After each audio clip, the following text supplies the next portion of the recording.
Are you ready for the bombshell that's about to shatter the Democrats' midterm fantasies?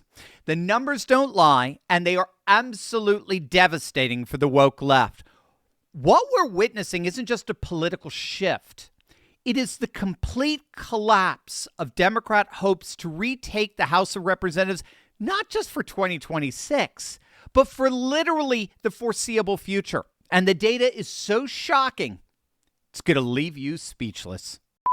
Hey gang, it's me, Dr. Steve, your Patriot Professor, here to help you make sense of the madness as the far left desperately tries to stop the unstoppable rise of a new conservative age that you are making happen all over the world.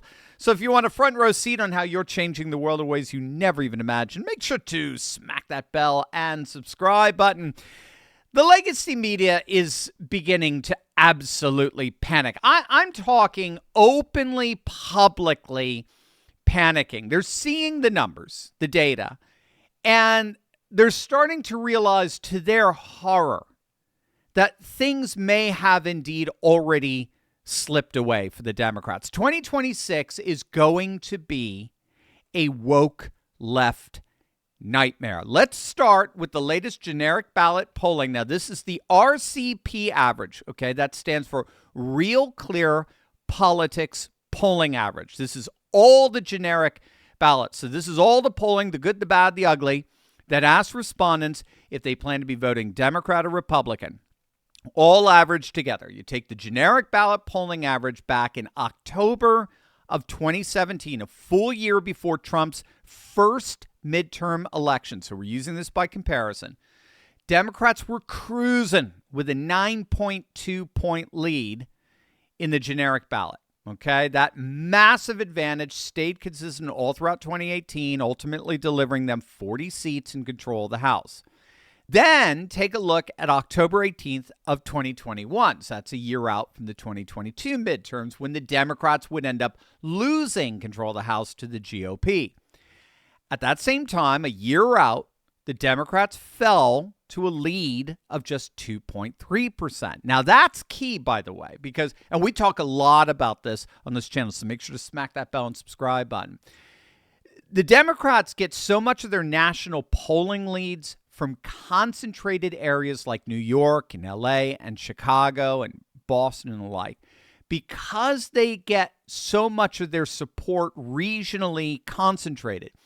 They've got to have a national polling lead of at least 4 to 5% in order to win across the board. Because while they're going to certainly get tens of millions of votes, you know, say in the 5 boroughs of New York and in LA and in Chicago, they're not going to get anything like that support in Pennsylvania or Wisconsin or Michigan or North Carolina or Arizona. So they have to be way up nationally in a way that the Republicans simply don't have to be because their support is far more regionally spread out. And you see it on the maps, right? Every presidential election, you just see the sea of red with some blue splashes on the coast. So this is why Democrats can be ahead by 2.3% in the generic, 2 to 3% in the generic ballot a year out from an election and still lose. All right, so going back now to the RCP polling average, take a look at where we are today. So they were up 9.2 a year before they won the House back in 2018. They were up 2.3 a year before they lost in 2022. Look at where they are now in October, a year out from the next midterms in 2026. Gang, they're up 1.6. 1.6. That is a disaster in the making. That is an electoral disaster. But the generic ballot disaster, gang, is just the tip of the iceberg. The real earthquake comes from voter registration data that shows a massive, I'm talking a seismic shift toward the Republicans. Take a look at the column to your right, the right of the screen. If you're listening by way of our 20 million podcast downloads, I'll describe it for you. In the 28 states that track voter registration by party, Republicans have gained in voter registration a staggering net advantage of over 1 million voters since last year's election. We have net gained nearly 1.4 million voters over the Democrats. To make it even worse, since 2020, Democrats have lost over 2 million registered voters, while Republicans gained 2.4 million. So it's a mind-blowing 4.6 million voter swing over a registered voter swing over to the GOP. And it's only grown in 2025. I mean, look at the month of September alone.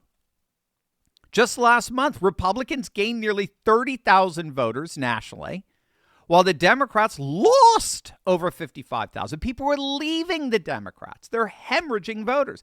That's a near 85,000 voter registration swing to the Republicans just last month alone. I mean, it's absolutely stunning. Every single state that tracks voter registration by party, even California, shows the Republicans crushing the Democrats. Now, gang, what you have to get here is that voter registration trends are the single most accurate predictor for how people will vote in a future election. So the logic here is you don't register for a party only to turn around and vote for the other party. That's just not generally how people work. Our good friend Seth Keshel is one of the single most accurate election modelers out there. He had a near perfect prediction record for 2024.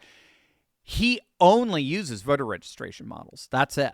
And he's like, I have never seen trends like this before. This is beyond anything we could have imagined. And again, it's showing up in the polls. If the Democrats are only up by 1 in the generic ballot, they're going to lose by a couple of million votes overall in the midterms. Yeah. But things, if you can believe it, get even worse. We're just scratching the surface here. Okay, butter the popcorn. You're going to absolutely love this.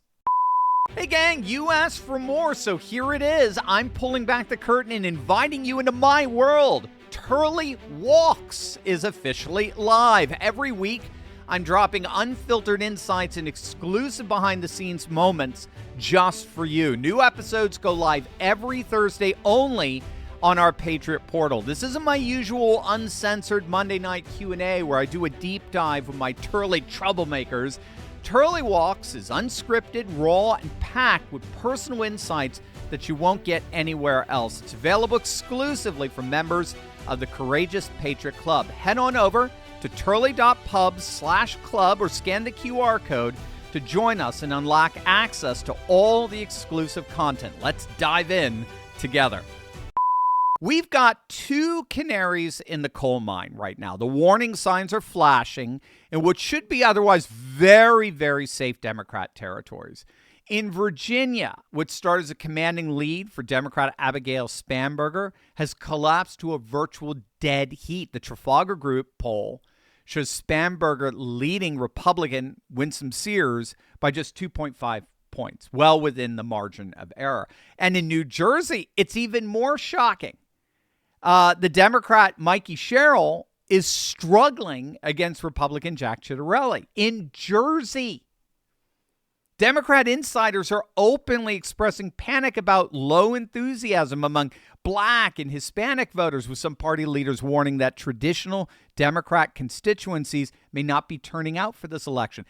In my opinion, they're way behind on that one. What they'll find is actually even more shocking. What's more shocking is that non-white working class voters, as we have been tracking on this channel for years now, along with Rich Barris of the People's Pundit, non-white working class voters, largely Latino, have defected en masse to the GOP like never before. And it's happening in Jersey. So it's not a matter of them not turning out. It's a matter of them actually turning out, but voting for Jack Ciattarelli. Now, make no mistake, no matter how these races turn out, and I'm all for Jack. This is my backyard in Jersey. I'm all for Jack, especially. I would love to see Winsome Sears pull off an upset.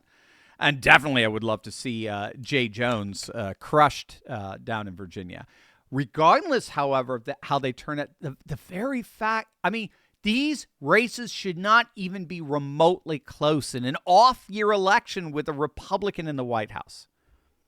We shouldn't even be having this conversation. So the very fact that these two races are nail-biters alone is an indicator of just how much Democrats are struggling as a party right now. Again, in the end, they can pull all this off, but they're having to spend more money. They're having to spend more political capital. Obama's coming out to both Jersey and Virginia to campaign. I mean, they can't believe this is happening right now in two otherwise very, very safe blue states. And again, things just continue to spiral out of control for the Democrats. Take a look at the latest fundraising figures. I mean, look at this. Cash on hand for the RNC, Republican National Committee, $86 million. Cash on hand for the DNC, 12. 86 million to 12. The GOP is 7x the cash as DNC. I mean, it's stunning. It's stunning. Now, in fairness, it's true. The president's party almost always has a fundraising advantage. It's hard to beat the sitting president when it comes to fundraising. But 7-1? And then you combine that with the voter registration plunge, the neck-and-neck contest in the blue states, the polling drops. I mean, you put it all together. Oh, and the worst is yet to come. If everything stayed the same way as it was back in 2022, just like what we've been analyzing, right? I mean, the Democrats would conceivably be staring into the abyss, right? They're at a lower point than they were in October of 2021, right? Before they went on to lose in 2022, right? So, I mean, if everything just stayed the same between now and 2022, they'd still be in a whole heap of trouble. But lo and behold, the Republicans have their ultimate trump card, redistricting.